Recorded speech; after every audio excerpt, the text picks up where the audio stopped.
and get started. I think we might still have a few that join us, but we'll catch them up. So Catherine, if you're ready, let's see, I can go ahead and I'll drop back in the chat one more time in case it didn't come through for Stephanie. A link to our resources. There's a bit.ly that's included there along with our welcome. But we will jump right on in. All right, Catherine. Well, I'm so glad to see you guys, and because this is being recorded, I'm going to go with just a little bit of the introductions. You all know me. I'm Catherine, and Bethany Fillers is our Director of Professional Learning. She does an awesome job. Oh, she does. You're kind. We want you to open up your chat, and please let me encourage you to stay on screen and stay involved, you know, because we're promoting engagement. And so we are asking you all to be engaged. In chat, we want you to put your name and your school and your role. Like I know Lori's a teacher and Christy's a coach. And then 3 words or 3 phrases that you associate with student engagement. It can be anything. There is no wrong answer. And while you're doing that, we'll go ahead and do our little Zoom thing just to remind people about Zoom and what we're doing. The people that I know here are very well versed in Zoom, but if you want your screen to be big, you can just double click, and you know where your video and your mic are. We encourage you to use your chat. We encourage you to talk. If you have a question, please raise your hand.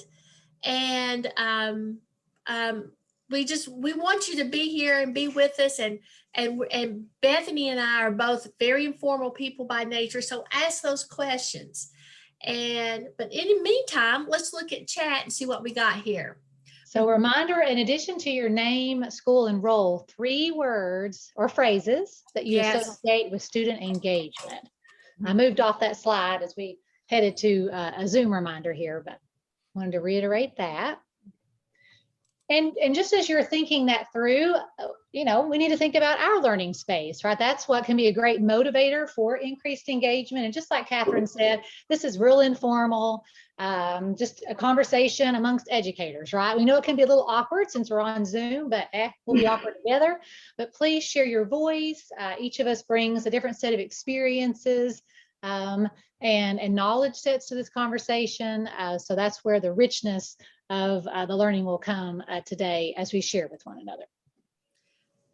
Real quickly, as a reminder, while you're still thinking about student engagement, as lead teachers for Rural Life, we hope that at this point you're familiar with the Venn diagram, kind of a picture that shows that within Rural Life, we seek to support improvement in middle grades literacy instruction by bringing together the best practices and research from both the literacy and personalized learning fields. So that is our focus as we jump into this grant work, and have since we were really brought together last summer, and as we more formally came together in November, and throughout these affinity group sessions and on through our time this summer and on into next year. So our goals are tied to that, right? Our goals are tied to the intent of the grant. And for us, it's about building a sense of community amongst our rural life schools.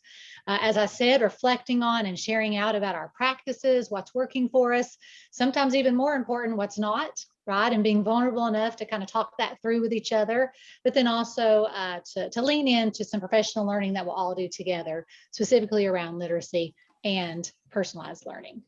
So here's the journey we've been on that I kind of referenced a moment ago. We pulled together formally as a collaborative, I guess, way back in the summer, but specifically diving into professional learning. We joined our partners LEL back in November, jumped into our first round of affinity groups in January and February, back together with LEL and at the end of February. And now we'll wrap up this spring with this session in March, and then the part 2. So this group will be together again in April.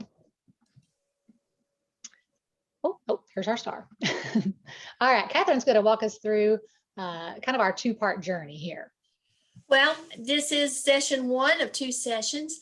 And just like I've told all of my teachers, you know, when you're looking at the team rubric and things, think about those verbs. Expand what we think engagement is, our definition. We're going to reflect on our own practice. Teachers, are we engaged? Sometimes we are and sometimes we aren't. We're going to analyze how, when you're designing your learning or doing your planning, are you promoting those experiences that's going to promote student engagement? And then we're going to share some successes and challenges within student engagement. And we hope that this session is both full of ideas for both virtual and for in-person learning. For sure. All right, then. So today's agenda, or it's kind of a road trip, or if you can bear with us, we're going to use this kind of road trip analogy for this session and the next, but engagement or bust the road to get us there. And so we're going to make 3 stops today. Like we said, explore the concept of engagement, but really more importantly, work to expand our definition of engagement and what it means in practice. That'll take us to stop 2, where we actually think about our own personal classrooms. And this ties to the pre-work where we ask you to bring a lesson that you plan on teaching in the next couple of weeks, or as a coach, if you know you're supporting some teachers, thinking about some lessons in the next coming weeks, you can think about it from that lens. And then last but not least, our 3rd stop, we'll think about some ways to increase engagement tied to both that virtual space and then also practices that translate to the traditional classroom setting. Sally, we want to welcome you. We've just kind of gotten started and we threw into the chat our name, role, school, and 3 words or phrases that we think of when we think about engagement. All right, so stop 1, here we go. Let me move my little windows around here. Like we said, we're going to explore the concept of engagement. And for us, it's about first defining it, which is, you know, maybe kind of boring, but we hope to use it as a springboard into expanding our current definition. And more importantly, hearing from students. What do students actually say engages them? So we're going to first dive into a resource from the Association of Middle Level Education. And real quickly, how many of you are familiar with that organization, AMLE? Just raise your hand or nod or something. So maybe a couple of us or so. Great organization. In fact, it's the only international organization that is specifically focused on the middle grades and to provide support for middle level educators. And that includes the research behind why our middle schoolers are the way they are, and also what teaching practices best meet their needs. But it also gets down to the real specifics, like the practicalities. How can I support my middle schoolers in the classroom across all different content areas? And so we're going to use a resource from AMLE, and we have this as a link in your resources at the end of the session. And first, looking at what researchers say engagement is, so kind of a springboard. So researchers genuinely agree that there are 3 types of student engagement. One would be behavioral. So this is the one I think we're probably all pretty familiar with. This is the kid on task? Are they behaving appropriately? Are they compliant? So if I say, hey, let's take down some notes that I have here on the board, or let's fill out this graphic organizer together. They do what you've asked them to do. They turn and talk to a partner, that kind of compliant participation. So that's one element of engagement that we certainly have to consider. Building onto that, and I use that terminology very intentionally because they kind of build on each other, we have emotional engagement. This is students' attitudes, their interests, their values. And here we see a direct tie to personalized learning, how we as teachers get to know them and make them feel valued in our classrooms. This is where students, their positive and negative reactions to teachers and classmates and academics as a whole and school as a whole also come into play. So how do we, in our classroom culture, in the way we talk to students and interact with them, how do we tap into this level of emotional engagement on top of that behavioral engagement? And then last but not least, but really the most important, is cognitive engagement. And this is that ultimate goal for teachers and students. And this is where we can collectively, as teacher and students, really lean into the investment in the learning process and a willingness to put forth a little effort when it gets hard. And we know that that's what happens in middle school, right? A lot of our kids kind of fly through elementary school. And then, man, it gets a little bit harder in middle school and we start to see some kids pull away. So this is, how do we support this willingness to exert effort and understand those complex ideas and master difficult skills? And throughout our time in this session and next session, we're also going to talk about what's within our locus of control as educators and what's not. And what's so encouraging by the research is that even for students who face the most difficult set of circumstances, the majority of their willingness to dive into this type of heavy cognitive engagement comes from what happens in their classroom. It's dependent on classroom culture. It's dependent on relationships with teachers. So I think that's very encouraging. Speaking of students, all right, let's move past what researchers say about engagement and let's hear what students say most engages them. Also on the slide before, Bethany, there's a great article in that on that slide, a link that you want to go back and see from the AMLE magazine periodical. Worth your time. This is a book that we really found, and it's a jewel of a book. It's a summary of some national research that was done, and it's for they asked 6th through 12th grade students, you know, what your thoughts are on engagement. And so, you know, they asked the stakeholders. It was put together in this text. And if I'm one of your all's coaches, please ask me to borrow this book because it is well worth a read. It's got lots of good information. So on the let's see here, on the behavioral, there were 9 different things that that kind of came up in this study, when they asked the students. Kids want to move around. Some of your, I know personally, some of your schools, the middle school students are allowed to move and change classes, but there's others, especially when they're linked to an elementary school, they're not allowed to move around. So it's going to have to be up to you to figure out a way to give these kids a chance to move some. They want choices. When I say they, I mean the students.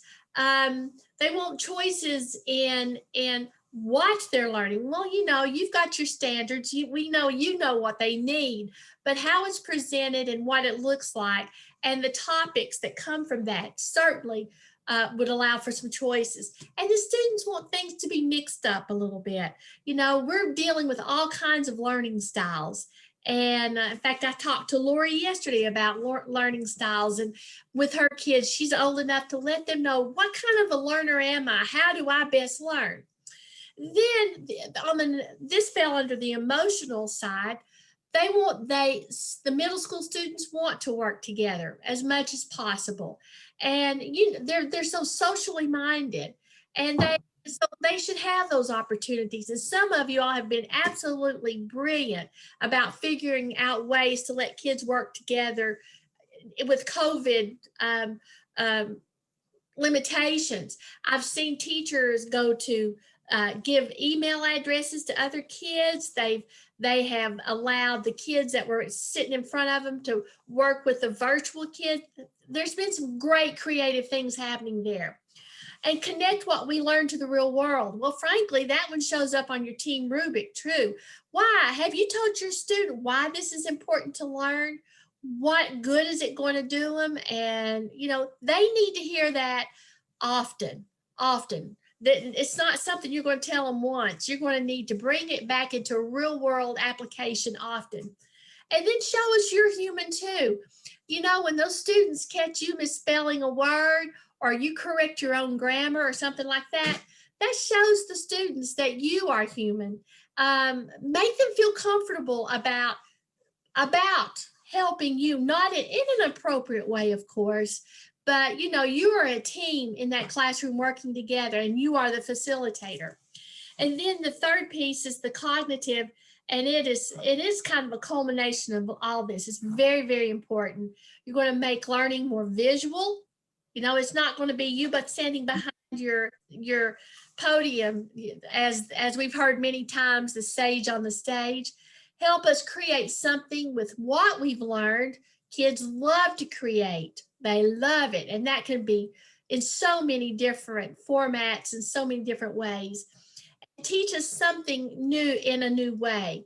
I'm wondering why some of you all aren't going outside and some things on some of these pretty days. Figure out a way to present things in a different kind of way. Now, keep in mind, this is not Bethany and Catherine's list.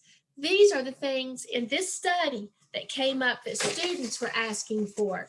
Just ask us. And it's a great book. Really fascinating. Catherine, I've really just enjoyed getting to know that research, and the fact that it's national research that looks at urban, suburban, rural schools. I felt like it's a really comprehensive approach to understanding what students say most motivates them in the classroom and engages them. So from that, just a quick stop one reflection here. Did any of these student responses surprise you? Which of these do you feel is a strength of your classroom practice? And what is an area or two you would like to further explore? How about just some open reflection, open mic here?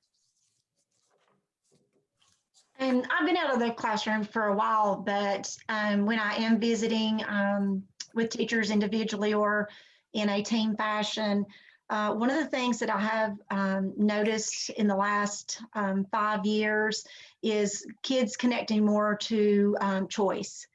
It lets them have that opportunity to own it. And sometimes it can just be a choice between 2 different assignments. Sometimes it's different topics to write about, but they feel empowered by that. So I've had a lot of success and have witnessed that myself in multiple classrooms, even outside of ELA. Mm-hmm. Thank you. And Any please other surprise notice. you? Oh, go ahead, Catherine. Well, I'm just going to, there's a link here that when you get time, it'll take you to some of the things about the book that are well worth the time. Anything else surprise anyone? Or that just resonates with you? The mix things up. Some of my kids, they really like the routine that we have. So that, I mean, I know they like to do new things, but that kind of does surprise me that that would be in there.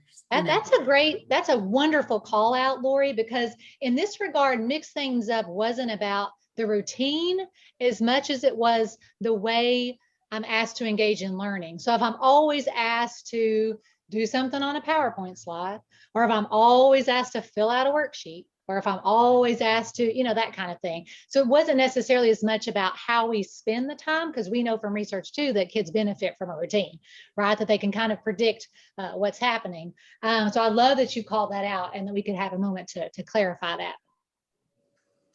Well, how about at this point? Oh, go ahead. Go ahead. Oh, are you talking to me? Yeah, was somebody gonna say something? Oh, okay, yeah, I was going to turn my mic off and then I thought you were going to talk. I didn't know you were talking to me. I am the librarian at our school, and so I don't have students in a traditional sense either, as far as, you know, academic, you know, a set curriculum necessarily, but I think ours connect with what we learn to the real world, and they want to learn about the real world. And a lot of times we were able to use some of our grant money to get Newsella. And there are lots of great articles in Newsella about things like we just did a lesson in specials this past week about Mars and about the exploration of Mars. And then I'm always somehow miraculously TED Ed lessons always have some sort of video connected to something in Newsella. And so then we can watch videos about that. And I think just being able to tie that into things that they hear about but maybe don't understand has been really engaging for my students because they're interested in that stuff. So. What a great topic too, given the recent exploration of Mars, you know, with the rover and I heard just this morning about the little helicopter that's supposed to be able to launch out from underneath the belly of the rover. Who'd have thought? And did you know they, this is off topic, but they attached a piece of the Wright airplane on there. So That's cool. Really cool. Yeah, just a little piece of material. And Sally, I'm a former school media person, and you just don't know how important you are to tying all this up for everyone. Mm-hmm. Shout out. All right, let's head into stop 2, where we are going to kind of reflect on some personal classroom engagement practices. But first, kind of where we're headed with this, continue to explore what students say, and then consider the impact of our own working definition of engagement on our personal classroom practices. So we're going to take a little bit of time first to do a personal learning path, which is just a strategy within personalized learning where we know we want everybody to get to the same place, but it's okay that people kind of take different paths to get there. So Catherine's going to drop a link in the chat. Nothing fancy. It's just actually the companion site to the Just Ask Us book. And it's going to give you a chance to explore the student responses you want to understand better. So it's going to outline all 9 responses. Some of them have a quick video you can watch to better understand that response a little bit better. It might have an article. It might have a shout out from the author about a particular part of the research. But it'll give you a chance to kind of dig around and explore those 9 responses from students in whatever way best meets your needs. And we'll shoot for about 7 minutes, although I may check in about 5 minutes and kind of see where you are, because we may not need that long. But we're going to also, thinking next, going to use our knowledge of these responses to reflect on an upcoming lesson. All right, so can you give me a thumbs up if you're able to access the resource? I see a couple, 3, 4. Okay, I see everybody there. So again, you'll just dig into whatever interests you on this personal learning path. Feel free to leave your camera on or turn it off if you prefer to work that way, but we'll check in about 5 minutes.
Here's to the muses. Our mothers always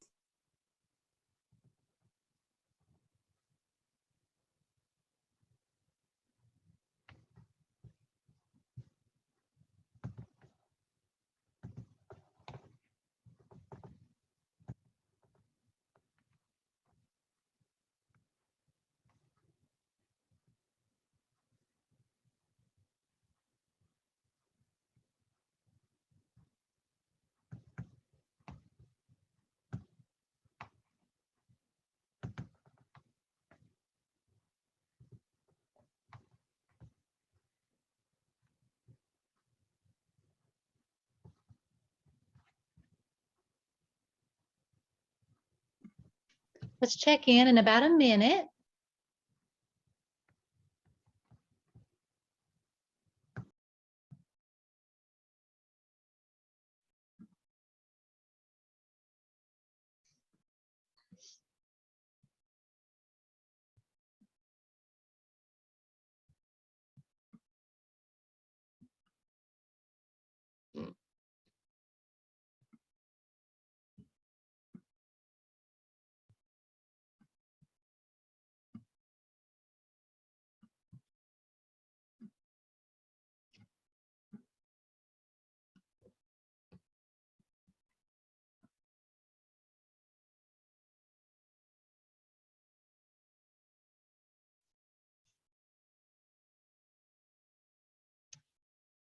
All righty, if I could have everybody back in about 15 seconds.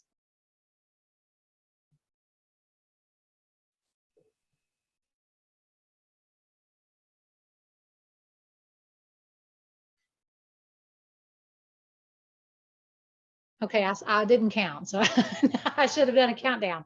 You ever have that kid that, counts it down for you? That was 16 seconds, Miss Fillers. All right, anyway, next where we're going is we're going to take some of this understanding of the non-responses and get it into the context of a lesson, right, that's coming up for us. Or if you maybe aren't teaching a lesson, you're an instructional coach, you're thinking about how you might support teachers in their upcoming lesson planning practices. So we have a Google Doc here, and Catherine's going to drop the link to that, and I'll click on it just to kind of show you as well. And you should get this little pop-up screen that says copy the document. Do you see that on your screen? Okay, right. That just means that it's going to give you a chance to make this copy your own. So you can type on it, do whatever you want to it, that kind of thing. So just say yes, you'll want to do that. On the website, there's also just a PDF version of this if you would prefer just to kind of print and use it in that way. But the gist of this planning tool, nothing magical. It was just adapted from a tool that was created in line with this Just Ask Us text. And so we've linked that here, and we've also linked a resource to the book. But a little bit of backwards planning to this idea of how we weave an engagement into our lessons. I think if we're not careful, and much like we've learned during this time of the pandemic, where we're excited about technology, for example, we tend to think about, ooh, what technology tools do I want to use? Versus thinking about what's the intent of my lesson? What do I want to make sure students understand and are able to do by the end of the lesson? And then what technology supports that? Right? So it's important to start with the lesson.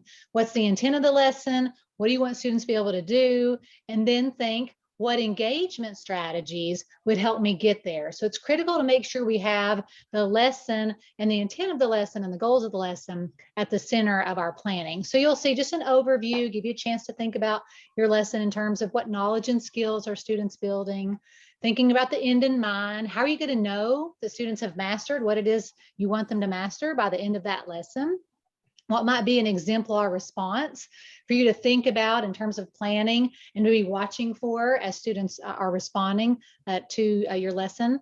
But then page 2 is where you have a chance to brainstorm. Now, based on the goals of your lesson, what you want students to be able to do by the end of the lesson, what types of engagement would most facilitate them reaching that end goal? So is it like, oh, I really think they need to be able to work together in this lesson so that they can X, Y, Z? Or wow, I really think a use of technology or some visuals to really articulate or describe this process that we're reading about would be really helpful. Ooh, man, hey, I think there's an opportunity for me to give them choices and how they show what they've learned today. So it gives you a chance to think in that regard about what engagement strategies would be most effective to meet the goals of your lesson. So with this, we're going to take a little bit of just private think time to explore our own lesson, and then we'll do some share out about how you came to decide what types of engagement might best fit the lesson you have in mind. Any questions about our next, we'll probably say, oh, maybe next 7-8 minutes or so?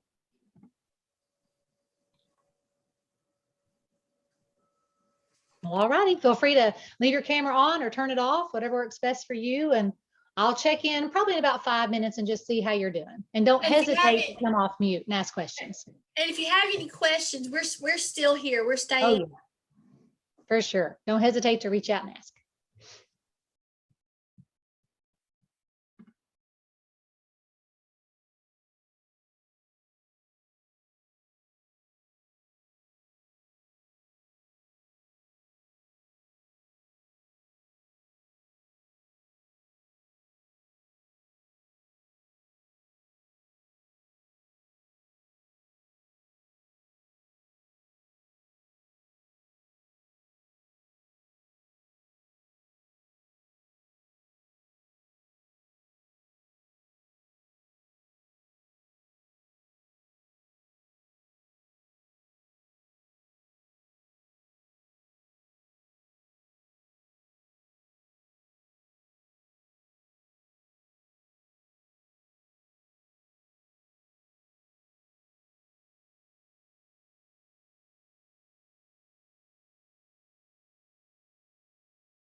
just dropped a little preview in the chat about for our sharing out purposes, kind of how we'd like to hear you think about and reflect on your lesson. So check that out.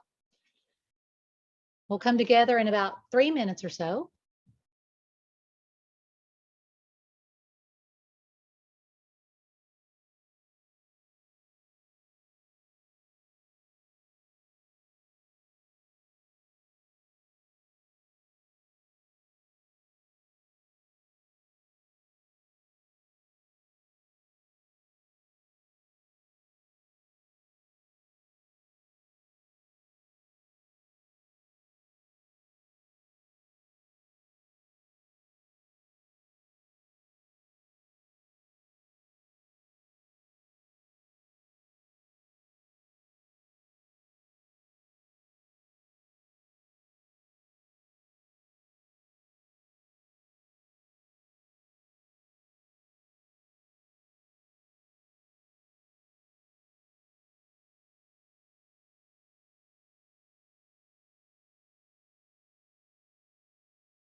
So Lori, did you see anything you liked there? I'm trying to think of something that they could create new. That's something that I'm really interested in, like having them apply. And I'm wrapping my brain around that. I was telling my student teacher today that I feel like my creativity is just like, I don't know where it went. I know where it went. It's called stress. We know that stress definitely impacts creativity. And you all are living very stressful teaching Well, lives. Lori, But we're ask the doing students, this. what's their definition of creativity? Just go back to the base. Ask the So we're doing flowers for Algernon, and it's a very long short story. So for the close read, I was going to divide them up into pairs and just give them like a certain pages to go through and say, okay, you did the close read on these pages, so on and so forth. And then they'll kind of teach that out. But I was thinking at the end, it would be good if they like kind of created maybe like, you know, pretend you're Charlie's psychologist, give him an end result, like, you know, overall, how do you think he did? Or, you know what I mean? Like just something like that at the end, just something a little bit more creative so that I can still see that they know he changed, but not that much, you know? And so maybe I can get them to understand that character and that character's point of view a little bit better in a different way than I would normally have them do. I just normally have them analyze the text questions in the book because, you know, that's the way I assess a lot of times. So, but I think I could maybe combine those questions and make it more of a, you know, like a report or something different that they could do. Or a presentation or a nearpod or a, you know, some kind of video recording. Maybe even you've got some creative students. How about even letting them interview each other about it? Yeah. Or I was thinking too, like the difference, like if those text dependent questions or close read questions, and then your ultimate end goal are part of your assessment about what they know, that can stand separate from an artifact that represents what they learned in the close read. It could be something as simple as a pair just comes up with, you know, some kind of visual that represents what happened in that part of the close read, or some kind of, you know, 3 key words and an image, something that helps other students also really grasp on to what was important about that piece of the text. And then those questions and your end goal kind of pertain to everybody at the end, your task, if you will. I think there's lots of different ways you could go about. And that's the fun part. That's like that's the secret sauce. That's the teacher fun, right? Our autonomy and figuring out how to make that work. What are some other thoughts that you all had about, thank you, Lori, for kind of accidentally being our first share out. How else are you thinking about being creative based on what you know, what knowledge and skills students are building and how you're going to know they've mastered it? I have gotten pretty much, we're just about ready to start reviewing. I mean, we're at that point in the year that we are in, I hate to say it, kind of downhill mode. Like we're getting ready to hit spring break next week. Thank God. And, you know, and then just a few weeks until it's time to start testing in Sevier County. And I'm sure everywhere else is the same schedule, basically. So I'm trying to work in things that not only still go over the things that maybe the things I feel like maybe I didn't spend quite as much time. I'm 100% remote. All of my students are 100% remote. And so it's been a very difficult year in regards to student engagement for me. I have one kid consistently show up for my 8th grade Google Meet. And he didn't show up today. And then I have about 7 in my 7th grade group of 24 consistently show up. And one of my major connection is huge in my classroom.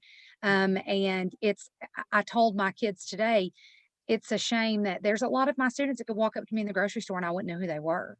And so engagement is really tough this year. So I'm trying to come up with creative ways, because the kids I have that do show up, the 6 that I have in 7th grade, they really enjoy it. Like they wanted to have a day where they all get dressed up just to be on camera. And so we're doing a lot more things I'm trying to do more things like that with them. But something that I'm going to do is a narrative writing. And just like you all have talked about, beginning with the end in mind, they're going to start by picking their theme. So the standard that I'm focusing on is talking about ways that the elements of the story interact with each other. And so ultimately, all of those things, the characters, the plot, the figurative language, all of that should point toward the theme. That's the goal. And so my students are going to do a kind of reverse writing where they're going to choose a theme that's relevant for kids their age, like an important lesson that kids their age could learn, and kind of work in pairs to come up with the basic story frame. And then each one of them will write their own story to go with that. So, and that way we're reviewing all of the elements of the stories that we've learned, that we're reviewing that figurative language with the foreshadowing, the plot elements and things like that. But that they're also, practicing on their narrative writing skills. We've been going over sentence structures and proofreading and things like that lately. And so it's something that's meaningful in terms of our review, but it also kind of lets them be engaged, not just with the writing, but with each other too. And then I'm hoping that they'll be able to figure out, it's hard to a lot of these technologies to translate it to them because they're not with me, that they'll read them on Flipgrid and then be able to respond to each other's stories that way. So it's kind of one of those things. It's like, I have these big ideas, but we'll see how they all play out. Exactly. Now, will that springboard off of a common text that they're reading? Are they going to do a choose where it would go from here, kind of to mirror what would happen in TCAP on narrative writing? Probably not, because we have gone, we did an entire 6 weeks, an entire unit on short stories and fictional text. We've done an entire unit on nonfiction. We've done poetry. We are working on functional text right now, which are kind of boring, but important. And we're going to do a drama. And I honestly haven't decided which one yet. It's just going to be really about time, which one I think we can get through. But I kind of want to give them an example list of just themes. And instead of the finish, the ending is like, it's one of those that's like recycling. They are so sick of writing about it. You know? And so I plan on just giving them a list of like themes and having them pick a theme and review the stories that we've already read and how those characters and the elements work together. And then just have them writing, you know, a basic 5-paragraph narrative that everything in their story would point toward that one theme that would teach that one. Fantastic.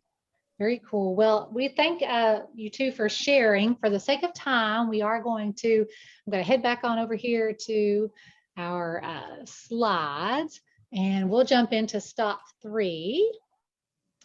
Maybe if I can get myself organized here with all my little windows, you know how that is. So consider some other ways to increase engagement. We're going to spend these last few minutes kind of transferring our learning about student engagement preferences to just the practical needs of virtual and online learning. But many of the things we'll talk about here in the next few minutes will also extend to in-person learning, so we can continue that conversation too. And ultimately, we're still working to expand our definition of student engagement. All right, so hit the brakes. And I loved this article from I think it's Edutopia, if I'm remembering correctly, like how to get kids to turn their cameras on, right? Some of that kind of frustration that I know many educators have felt. So we want to think a little bit about SEL strategies, and I've heard several of you reference some things that you're doing to address that, video conferencing platform tips, and then instructional tips to encourage camera use. So with that, we are going to give you about 4 minutes. I think that'll still be good to dive into this text. And let me stop the little thing there. Catherine, if you think is going to drop it into the chat. Right. Yeah. There we go. So it's just a quick article. You can, I think you can get what you need from it from skimming, and then it's kind of stopping and diving deep into something that interests you. But after that, we're going to make a connection between this article and some of those 9 responses that students shared engages them. So take about the next 3.5 minutes or so to explore this article about getting kids to turn their cameras on.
All righty. I stopped our timer just a little early there though, but that was a good 3 minutes.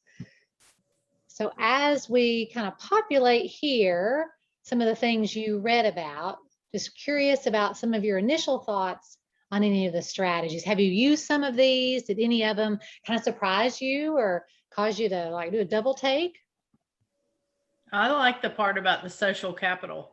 Being Oh, able you to do like or don't like? Did you say I do do. or don't? I do like. Okay, tell me more.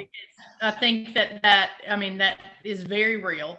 And I think if you can get certain students to comply, no matter the circumstances, that you got a better chance of getting everyone else to comply. And just the idea that you would ask them that question of who you would like to be in a group with privately, and then the ones who get the most responses are the ones that have the social capital. I think that's applicable not just to this, but I mean to anything.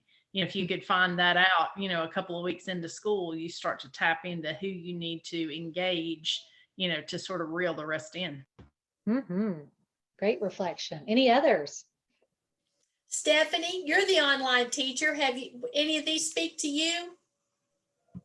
Well, I've tried a little bit of everything, and I've honestly just found that either some kids are for it and some kids aren't. And like I said, when you've got 8, you know, if you've got 4 that'll be on camera, then, and some of them, like I've had a boy and a girl both sing on camera. They wanted to sing, so I let them. So it's just like in the classroom, you've got the ones that are willing to take, you know, center stage and kind of, and I do agree with the one that said, let the, I think it said like, let the social butterflies basically be the ones that are the role models, that are the ones that step out. So I feel like that does work. Then I've got some that just simply refuse. I've got some that I would not come to my Google Meets until I promised them they would not have to turn their cameras on. And so, you know, I mean, that's just, and I've tried everything, and it's just the nature of it, I guess. And just getting them to be there. Sometimes I'm like, I'm not going to push my luck if they'll just show up. And I feel like maybe like I've got one kid in 8th grade that I'm pretty sure he just joined. So his mom hears my voice in the background, and he never even, because I'll ask him a question, he won't even respond. I'm just sitting there forever.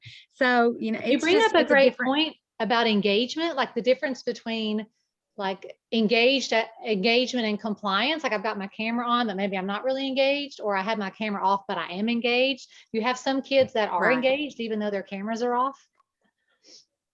You have any of those? And, well, I do think so, because a lot of mine will respond in the chat. Like I start every single Google Meet, just like I did when I was in the classroom. I do a roll call question every class, every day. And it is, it's on Friday, it's always, what are your plans for the weekend? Mondays, it's usually, tell me the most exciting thing that happened to you since I saw you last. And the rest of the week, like today, it was, what's the best candy to get in your Easter basket? And even the kids that won't be on screen will respond in the chat box. So I still have them doing that. And like you said, so at least they're engaged, and I know that they're paying attention. Like when I share my screen, if we're going over an assignment, and I'll give them the opportunity, you know, to respond to one, they will type in their answers on chat. So I appreciate that, even if they don't. But like I said, it's just like in the classroom. You've got the ones that are always the ones that are going to be, you know, let you know they're there. And then you've got the others that are kind of content to just be wallflowers. And then you've got the ones that have their heads down on their desks. So, you know, it's funny. And most of the time, those don't show up at all. Yeah, I have a 7th grade boy, my son, and you know, when this all started, I was like, get your camera on. Like I'm an educator, like get it on there. I know how I would feel if I didn't have. But he said, Mom, he said, it's just like all day knowing people are staring at me is different than in school. He said, when I'm in school, I don't spend all day knowing that kids have their desk turned looking at me.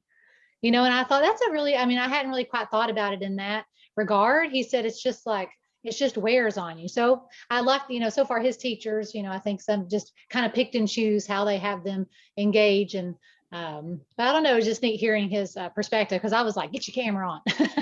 Yeah. Well, I think I saw a teacher do a really cool thing on this one. She wanted to do some small grouping online. So she allowed students, she said, did you turn your cameras off? I mean, she told them to, she made them. Well, of course, they didn't want to do it after they were made to, but small groups that way.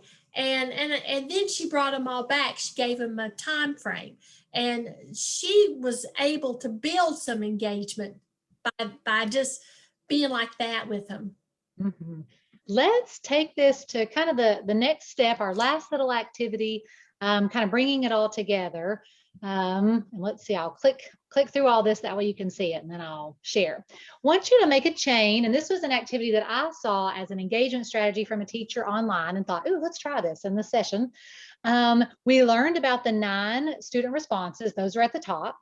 And then we just read from that article. So you got lots of ideas swirling around from there. And this teacher talked about how sometimes just having kids use keys that they don't normally use in class, she saw an increase in engagement. So she was having kids use their little less than and greater than symbols to make digital chains, like linking one bit of learning to another bit of learning. And then she used the strategy of a waterfall, where all kids put their answers in the chat, but they don't hit enter until she tells them to waterfall. And then everybody hits enter and all the responses come in at one time. And it was a way to hold kind of everybody accountable, and not to steal ideas from each other, because you can't see them until everybody kind of hits enter. So let's try to make a chain or a connection. Did you see a connection between an idea from the Let's Ask Us responses and something that you saw in the article, such as give us choices might connect to letting kids use different virtual backgrounds or an avatar instead of showing their face on camera? So I would use my little greater than and less than signs to make a chain in the chat regarding that connection. Just don't push your answer until Bethany tells you to. That's true. No answering until I say waterfall. We'll try to come up with at least one. I know we're down to our last minute or so together.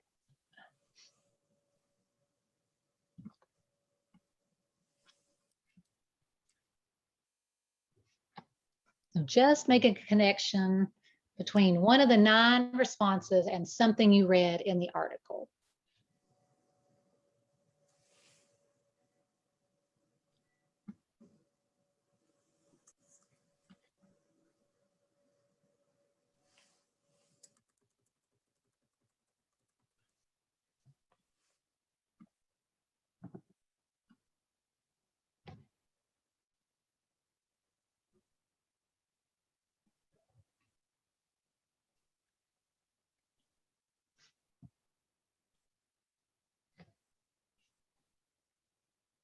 All right, are we ready for a waterfall? No, oh, I love it. She's like, oh, I need another second.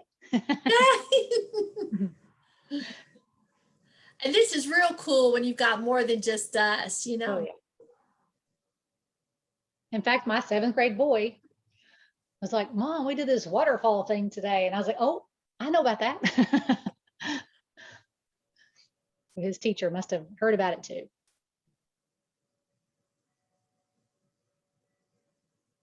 All right, then I think I got a thumbs up. All right, let's waterfall. And there it comes. And again, if there'd been like, 20 of us, it'd been cool. Ooh, let us work together to use digital tools for collaboration. Ooh, and the social capital also made a connection or a chain to let us work together. Teach us something new, allow us to make a pre-recorded video. Yeah, I can create myself a video. Awesome. And make learning more visual through some visual voting. Love the poll feature. Thanks for playing around with us there and making a visual chain in your chat. Okay, so we're going to skip over this closing reflection in terms of whole group, but we'd love for you to throw your answers in the chat anyway. If you were going to add some additional words or phrases to what you added at the beginning of the session about engagement, what else might you add to your definition of engagement that maybe we talked about today? All right, so while you're doing that, I'm going to just pull all of this up while I'll do a bunch of clicking.